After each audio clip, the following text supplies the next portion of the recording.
नमस्ते सबैजनाहरू, म भैलो खेल्नको लागि रेडी भएर चिटिक्क भएर गर्थेँ। तर रामुले गुनेचरी ल्याएर राम्री बनाइदिएर यति चिटिक्का बनाइदिनु भन्थ्यो। स्कुलमा भैलेको कार्यक्रम थियो, त्यसैले मामुले यति राम्रै बनाइदिनु भएको हो। देउसी भैलो खेल्ने चलन छ। भैलो केटीहरूले खेल्छन्, देउसी चाहिँ केटाहरूले खेल्छन्। राजाको नाम अनि एउटा राजाको नाम महाबली थियो।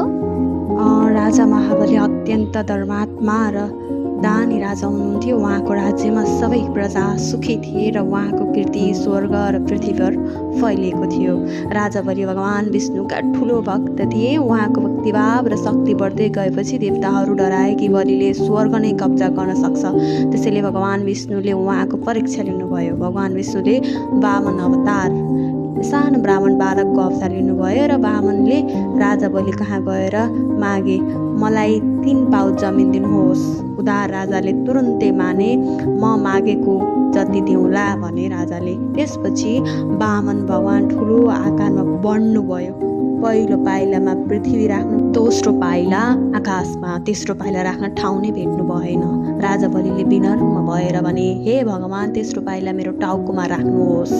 विष्णु भगवान बलिको भक्ति र सत्यनिष्ठाबाट प्रसन्न हुनुभयो र उनलाई आशीर्वाद दिनुभयो। वर्षमा एकपटक आफ्ना प्रजालाई भेट्न पृथ्वीमा आउने अनुमति दिनुभयो विष्णु भगवानले।